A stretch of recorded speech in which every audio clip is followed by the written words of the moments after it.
بسم اللہ الرحمن الرحیم۔ السلام علیکم۔ سب سے پہلے درود و سلام حضور نبی کریم صلی اللہ علیہ وآلہ وسلم کی بابرکت ذات پر۔ سرخ بچیا کی قربانی اور مسجد اقصی کو شہید کر کے یہودی تیسری ٹیمپل کی تعمیر شروع کرنا چاہتے ہیں، اور اس کے لیے انہوں نے باقاعدہ اس ٹیمپل کا ماڈل بھی بنا دیا ہے اور اس میں رکھی جانے والی چیزیں بھی جمع کر دی ہیں۔ ویورز، آج کل ایک سوشل میڈیا پر اسرائیل میں سرخ بچڑے کی قربانی کے بارے میں قیاس آرائیاں سنی ہوں گی۔ کیا یہ سب حقیقت ہے یا افسانہ؟ صہیونیوں کا عقیدہ ہے کہ جب تک ہیکل سلیمانی کی تعمیر تیسری اور آخری بار نہیں ہوتی، اس وقت تک مسیحا دجال اس دنیا میں نہیں آئے گا۔ مسجد اقصی اور گنبد صخرہ کی تعمیر کے بارے میں کوئی یہودی الزام نہیں لگا سکتا، کیونکہ مسجد اقصی مسلمانوں، عیسائیوں اور یہودیوں تینوں کے لیے ایک مقدس مقام ہے۔ ہیکل سلیمانی کی تیسری بار تعمیر کے لیے انسانی اور مالی وسائل بھی میسر ہیں، تاہم اس کی تعمیر میں دو مشکلات موجود ہیں جس کی وجہ سے یہ اب تک ممکن نہ ہو سکا۔ پہلے یہ کہ ہیکل سلیمانی کی تعمیر کے لیے صہیونیوں کو گناہوں سے پاک ہونے کے لیے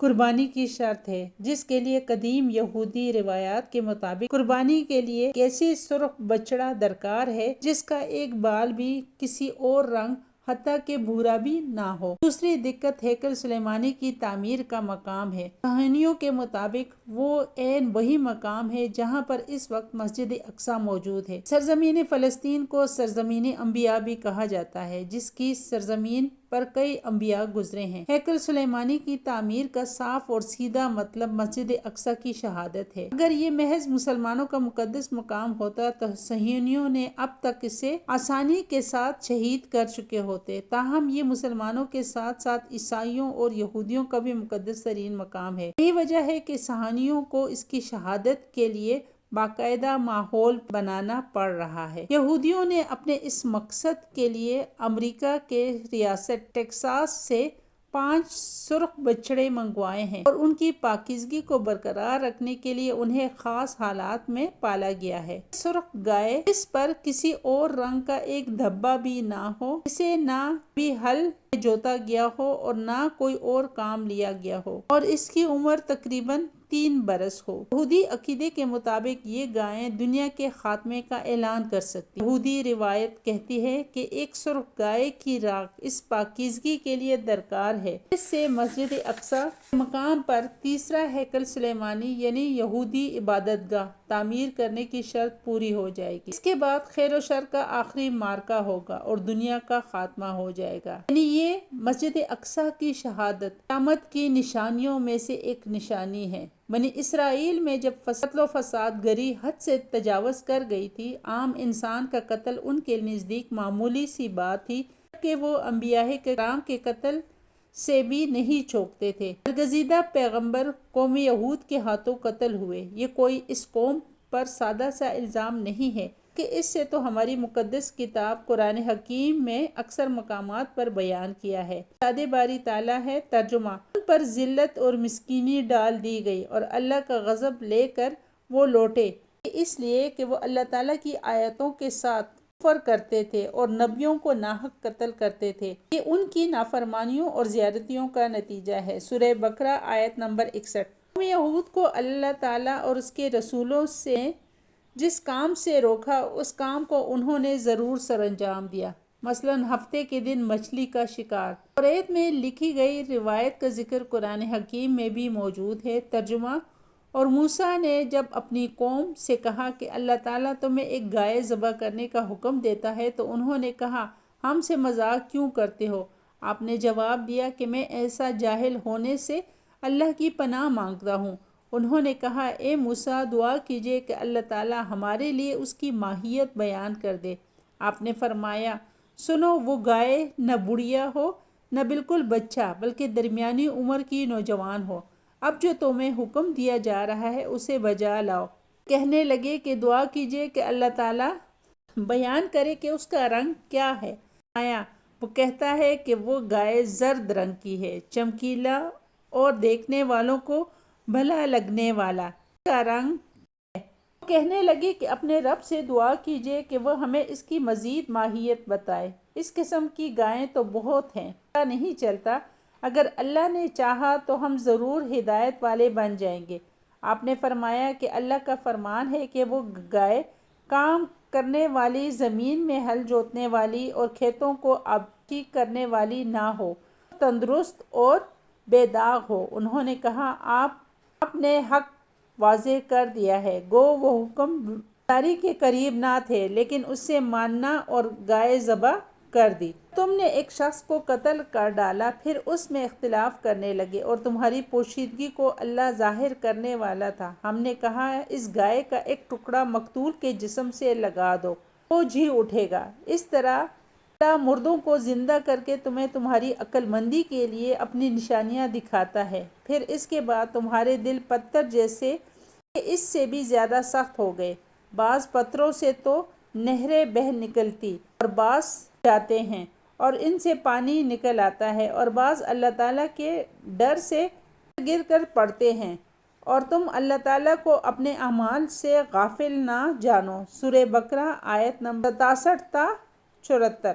مفسرین کرام ان آیات مبارکہ کی تشریح و تفسیر میں لکھتے ہیں کہ بنی اسرائیل میں ایک لاولد مالدار، یعنی جس کی اولاد نہ تھی، جس کا وارث صرف اس کا ایک بھتیجا تھا، ایک رات اس بھتیجے نے مال اور دولت کی لالچ میں اپنے چچا کو قتل کر دیا اور لاش محلے میں ہی کسی کے دروازے پر ڈال دی۔ جب صبح ہوئی تو قتل کا الزام ایک دوسرے پر ڈالنے لگے۔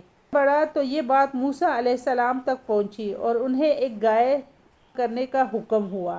ذبح کرنے کے حکم میں سرکشی اور نافرمان قوم گئی اور بار بار اپنے نبی موسیٰ علیہ السلام سے سوالات کرنے لگی۔ اگرچہ ابتدا میں انہیں صرف گائے ذبح کرنے کا حکم دیا گیا تھا، جو قرآن حکیم کے متن سے صاف ظاہر ہے، انہیں چاہیے تو یہ تھا کہ موجودہ گائے کے ریوڑ سے کوئی بھی ایک گائے قربان کر دیتے تو حکم الہی کی بھی تعمیل ہو جاتی اور خدا کے فرمان برداروں میں بھی شامل ہو جاتے۔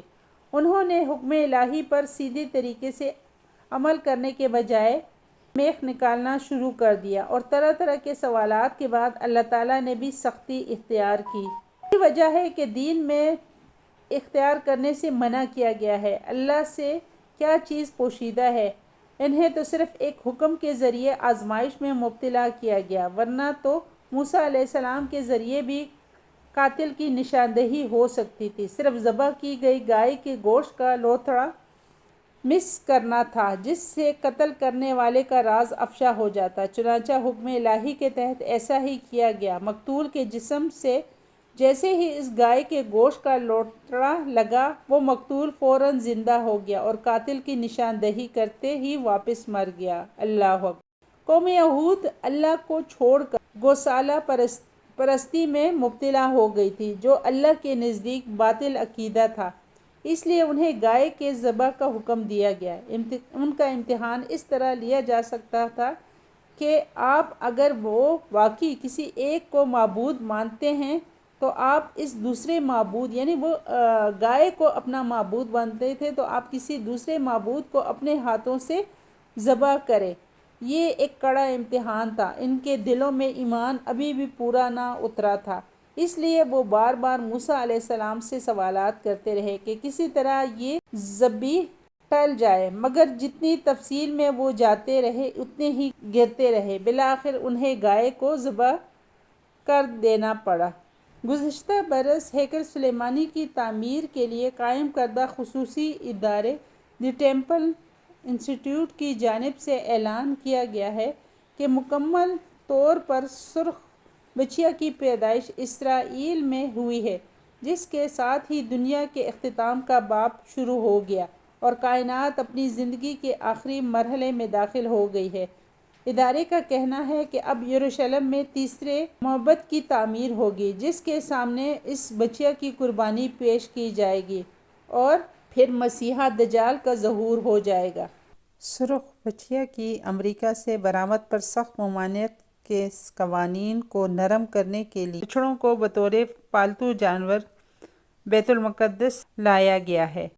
اب ان گایوں کو مقبوضہ بیت المقدس پہنچا دیا گیا ہے، جہاں ایک وسیع و عریض سفید رنگ کی قربان گاہ پر لے جا کر ان کی قربانی پیش کی جائے۔ یہ قربان گاہ زیتون کے پہاڑ کے سامنے ہے، جہاں جلد ہی ان گایوں کو جلایا جائے۔ یہودیوں کے مطابق حضرت موسیٰ علیہ السلام کے زمانے سے لے کر 17ویں عیسوی میں دوسرے ہیکل کی تباہی تک 9 گائے کی قربانی دی جا چکی ہے، اور اب یہ 10ویں قربانی مسیح کے دور کا آغاز ہوگا۔ ماہرین روز اس بچھیا کا معائنہ کرتے ہیں۔ اگر صورتحال مطلوبہ شرائط کے مطابق رہی اور یہ بچھیا کسی حادثے یا طبعی موت کا شکار نہیں ہوئی تو اس کی قربانی ایک مخصوص عمر میں مجوزہ ہیکل سلیمانی کے دروازے کے باہر کی جائے گی، جو ممکنہ طور پر رواں برس اپریل میں ہو سکتی ہے۔ یوں یہودیوں کو تیسرے ہیکل سلیمانی کی تعمیر کے لیے سرخ بچڑے سمیت سارے ہی اسباب مہیا ہو گئے ہیں، اور بس اب اس کے لیے مسجد اقصیٰ کو شہید کرنے کے لیے مناسب موقع کا انتظار کر رہے ہیں۔ اللہ حافظ۔